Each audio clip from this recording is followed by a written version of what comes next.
Bismillahirrahmanirrahim. Tonight is the night of Al-Yasr, the little mujahid, the little soldier and the youngest shaheed. Ashura came to the land of Karbala.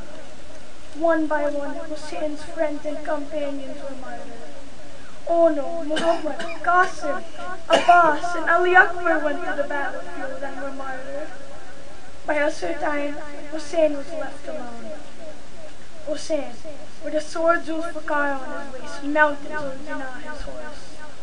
Hussein rode his horse to a small mountain. He then called out loudly, "Is there anyone to help me? Is there anyone to help the grandson of the Holy Prophet?" No one answered Hussein's last call, but Hussein heard the sound of crying coming from his camp. Hussein turned around and returned to his tents. "Zainab, your brother is still alive. Why are you crying?"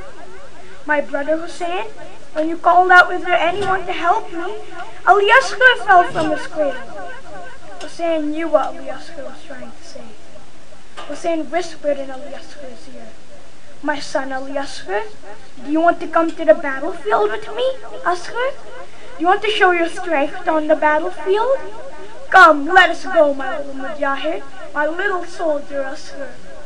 Imam Hussein carried Al-Yasr to the battlefield. It was very hot. Hussein covered baby Al-Yasr with his abba. Hussein walked the Yazid soldiers. By moving his abba, he uncovered Al-Yasr. He held Al-Yasr high with both his hands and said, "O soldiers of Yazid, you feel I've offended you, but what has this little child done to you? His mother's milk has dried up. He has not had a drop of water for 3 days. He is dying of thirst. I beg you to give water to this innocent little child." Not one of Yazid's soldiers brought any water for Al-Yasr. "My son Al-Yasr, you are too young to fight with a sword or a spear. My little mujahid, my little soldier, you are a grandson of Ali. Al-Yasr, fight your jihad with your tongue." Little Asr stuck his dry tongue out and moved it over his dry lips. Looking towards Yazid's men, he fought jihad with his tongue. It hit the hearts of Yazid soldiers who had children of their own. They became restless. Some started crying. The little soldier's fight was very effective. Little Al-Yasr was fighting jihad his way. Sa'd ordered his best archer, "Hurmala, what are you waiting for? Silence the little child. Don't you know he is a grandson of Ali? Hurry, shoot your arrow before it is too late." Hurmala aimed the arrow at Al-Yasr. "A small arrow for a little child? No, an arrow not with one head, not with 2 heads, but with 3 sharp heads." "Why? Why not with 3 heads for such a small child?" "My fellow Husseini, you will not be able to stop crying when you hear what happened next." An arrow with 3 sharp heads flew across the desert of Karbala. It was heading for Al-Yasr. Hussein saw the arrow coming. He covered Al-Yasr with his arms. The arrow reached Hussein.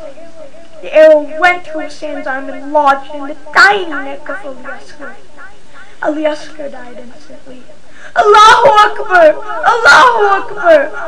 Poor Hussein, the poor father who came to get water for his little child. Instead of water, Al-Yasr got an arrow in his neck. What shall Hussein do now? Hussein gently pulled the arrow from Al-Yasr's tiny neck. My fellow Husseini, put your hand on your heart and imagine the scene. A father removed an arrow from his child's neck. What a tragic scene. Blood gushed out from Al-Yasr's neck. A voice came from the ground. "No, Hussein, do not let Al-Yasr's blood fall to the ground. Otherwise, no crops will ever grow from this earth." Hussein looked up at the sky. A voice came from the sky. "No, Hussein, do not let the blood gush towards the sky. Otherwise, no drop of rain will ever fall from the sky." What shall Hussein do now? Hussein wiped Al-Yasr's blood on his face. Hussein started walking towards his tents. Hussein thought, how can I face Bab? What shall I tell her? How can I tell her her baby has been murdered without water? How? 7 times Hussein went forward and then turned back, saying, Inna lillahi wa inna ilayhi raji'un.